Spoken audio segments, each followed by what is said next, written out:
Biarkan masa depan datang sendiri. Telah pasti datangnya ketetapan Allah, maka janganlah kamu meminta agar disegerakan datangnya. Jangan pernah mendahului sesuatu yang belum terjadi. Apakah Anda mau mengeluarkan kandungan sebelum waktunya dilahirkan? Atau memetik buah-buahan sebelum masa? Hari esok adalah sesuatu yang belum nyata dan dapat diraba, belum berwujud dan tidak memiliki rasa dan warna. Jika demikian, mengapa kita harus menyibukkan diri dengan hari esok, mencemaskan kesialan-kesialan yang mungkin akan terjadi padanya, memikirkan kejadian-kejadian yang akan menimpanya, dan meramalkan bencana-bencana yang bakal ada di dalamnya? Bukankah kita juga tidak tahu apakah kita akan bertemu dengannya atau tidak? Dan apakah hari esok kita itu akan berwujud kesenangan atau kesedihan? Yang jelas, hari esok masih ada dalam alam gaib dan belum turun ke bumi. Maka tidak sepantasnya kita menyeberangi sebuah jembatan sebelum sampai di atasnya.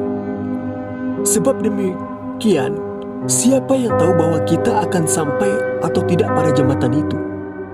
Bisa jadi kita akan berhenti jalan kita sebelum sampai ke jembatan itu. Atau mungkin pula jembatan itu hanya terbawa arus terlebih dahulu sebelum kita sampai di atasnya. Dan bisa jadi pula kita akan sampai pada jembatan itu dan kemudian menyeberanginya. Dalam syariat, memberi kesempatan kepada pikiran untuk memikirkan masa depan dan membuka-buka alam gaib, dan kemudian terhanyut dalam kecemasan-kecemasan yang baru diduga darinya, adalah sesuatu yang tidak dibenarkan. Pasalnya, hal itu termasuk tulul amal, angan-angan yang terlalu jauh. Secara nalar, tindakan itu pun tak masuk akal, karena sama halnya dengan berusaha perang melawan bayang-bayang.